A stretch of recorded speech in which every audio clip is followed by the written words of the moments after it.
Hola, ¿cómo están? Bienvenidos a todos y todas a esta segunda clase de la diplomatura.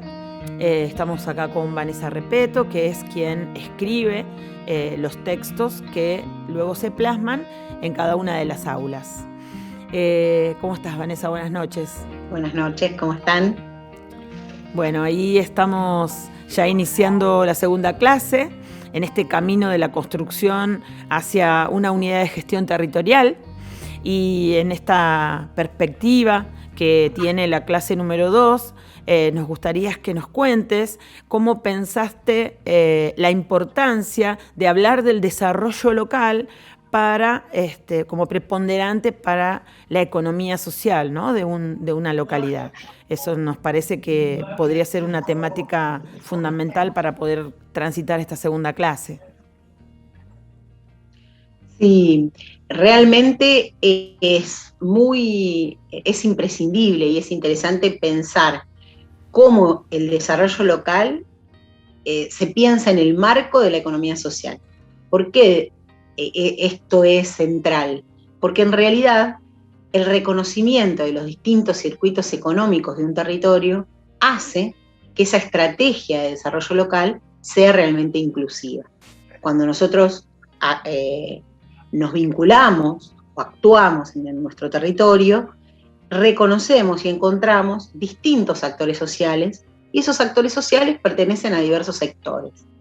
Vamos a encontrar el sector de la economía pública, el sector de la economía vinculada al Estado, podemos encontrar el sector de la economía capitalista, a las empresas de la localidad, pero también vamos a encontrar diversas experiencias de economía social y solidaria que están presentes en nuestro territorio y resuelven necesidades vinculadas con las distintas cuestiones que requiere esa comunidad. Entonces, reconocer esos circuitos, esos tres circuitos como interactuando en nuestro territorio, nos da la pauta de un desarrollo social, desarrollo local verdaderamente inclusivo y con la inclusión de todos estos circuitos económicos, no solamente con una parte de los circuitos económicos de nuestro territorio, ¿no? Incluyendo la economía social y reconociéndole una característica fundamental que tiene la economía social, que es acompañar el desarrollo del trabajo autogestivo, ¿no? Del trabajo colectivo, pero también de forma autogestiva. Entonces hay que darle valor en nuestro territorio y entender que en las estrategias que pensemos siempre tienen que poder acompañar el desarrollo de este sector en particular. Bueno, específicamente, más allá de las cuestiones económicas, también deberían jugar los aspectos educativos y los aspectos políticos para complementar todo este abanico de lo que llamamos desarrollo local, ¿no? Y a tu entender, ¿cuál te parece que sería la propuesta económica o la perspectiva económica para poder potenciar específicamente a esa economía social, ¿no? Porque en realidad, como vos decís, se juegan muchas economías, pero ¿cuál es la que potencia, la que lleva hacia lo que podría ser el desarrollo local en términos de la economía social? Bien, ahí en el marco de cómo pensamos y clasificamos y transitamos los sistemas económicos, hay un autor, Polanyi, que nos presenta dos perspectivas amplias de la economía. Una es la que llamamos economía formal, que está conformada por la economía tradicional, ¿no? Por aquella que se define por la escasez de los recursos, aquella en la que definimos a la economía como una ciencia que estudia la mejor distribución o la distribución eficiente de los recursos que son escasos y los fines que son múltiples, ¿no? Fíjense que ese tipo de economía presenta una definición, ya en su definición, como esta idea de escasez, ¿no? De que es posible que los recursos finitos no alcancen para todo. De alguna manera nos está dando esa perspectiva. Y también es una economía que regula la circulación y la adquisición de los bienes y servicios solamente a través del mercado. En cambio, la otra perspectiva de la economía, a la que podemos llamar economía sustantiva, no reconoce solamente la institución mercado como aquella que realiza los intercambios, sino que también incorpora otros principios que están presentes en nuestra sociedad. Son principios económicos que a veces no los reconocemos como tales. Entonces, presenta estos principios. El primero es el principio vinculado a la redistribución, que significa distribuir de manera diferente, ¿no? Pensar en el mecanismo o en el principio de la redistribución es pensar en que hay un centro, a un espacio, a un sector, a un ente al que le reconocemos una autoridad, o una autoridad de organización, ¿no? Un rol de organización, que va a recibir diversos recursos y los va a distribuir de manera diferente a como han sido recaudados, ¿no? En nuestras sociedades modernas ese rol lo ocupa el Estado. En otras sociedades ha sido el Consejo de Ancianos, ha sido una comunidad, etcétera, ¿no? Pero habla de la redistribución. Por supuesto que la redistribución está presente en nuestra sociedad y la redistribución puede ser progresiva o regresiva. Pero, o sea, no todo es maravilla en la redistribución.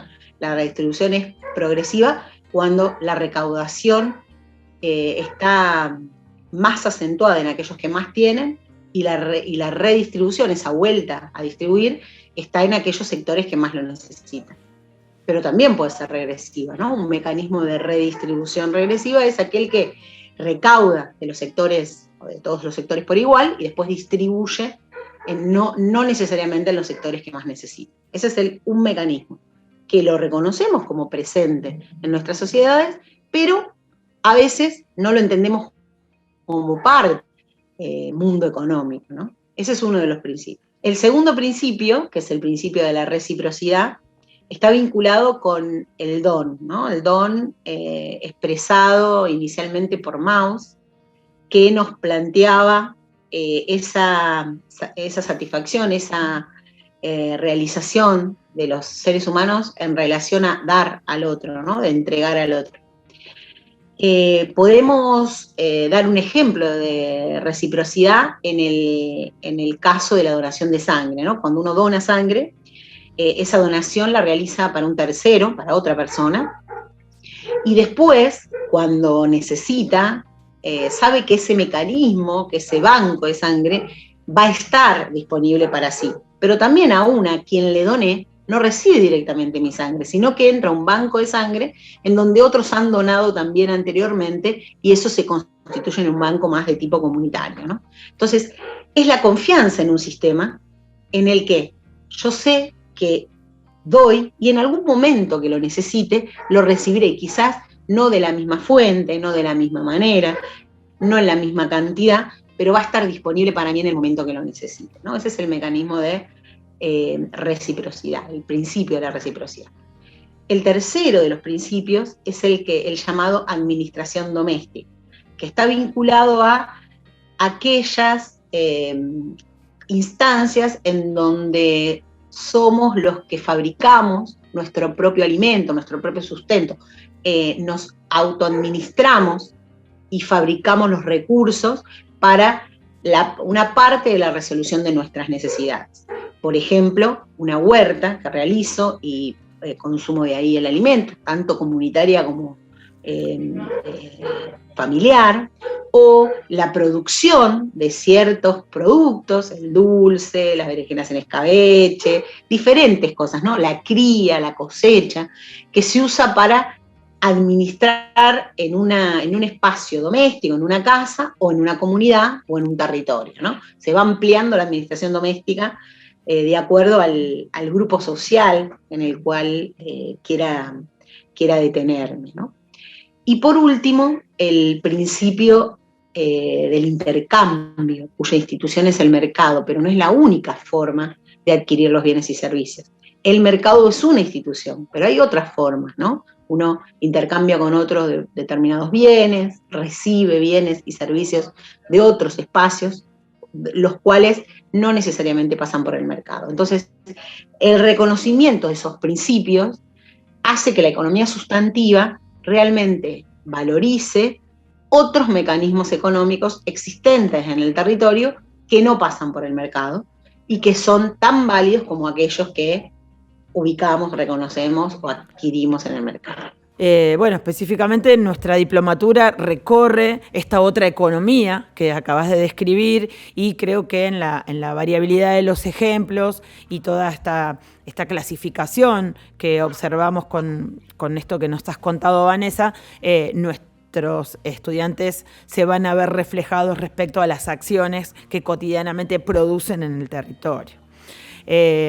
Otra cuestión importante que nos interesa visibilizar es en esto de poder distinguir la economía social con sus dimensiones. Entonces, para poder visibilizar cuáles son estas dimensiones y poder reconocerla, te pregunto si nos podés acompañar en esto de conceptualizar esas dimensiones de la economía social. Bien. Bueno, la economía, nosotros sabemos, reconocemos a la economía social y solidaria como un campo socioeconómico, que además es político y es simbólico. Entonces, es importante entender cuáles son esas dimensiones que están interrelacionadas entre sí, pero que constituyen la interacción de la economía social. Estas dimensiones las expresó el economista, el profesor Pastore, que está en la Universidad de Quilmes, y bueno, nos presenta 3 dimensiones. La primera, una dimensión vinculada a las trayectorias empíricas de hacer otra forma de economía, es decir, las experiencias, ¿no? Y estas experiencias, las experiencias concretas, reales, que hacen economía social en el territorio, unen la finalidad social de la reproducción de la vida con dinámicas que son o de gestión asociativa, democráticas y solidarias, ¿no? Incluyen experiencias muy formalizadas, como las cooperativas y mutuales, por ejemplo, y también trayectorias más recientes, como ser la nueva economía social, ¿no? La economía popular, ¿no? Pequeños emprendimientos familiares, redes, emprendimientos de tipo comunitario o asociativo. Esa es la primera dimensión. Encontramos la economía social en esas experiencias. La segunda dimensión es una dimensión de tipo político-organizativo. ¿Qué significa esto? Bueno, es una dimensión que busca o que entiende un proyecto de sociedad en disputa y está tensionada entre la adaptación a las lógicas económicas y hegemónicas versus o frente a la capacidad de transformarlas para democratizar o para profundizar la democracia y la solidaridad en la forma de hacer economía. Esa es la segunda, ¿no? La forma política, la dimensión político-organizativa. ¿Qué economía buscamos? ¿Cuál es el marco de nuestra economía? Y la tercera, una dimensión, para mí quizás la central, que es la dimensión simbólica.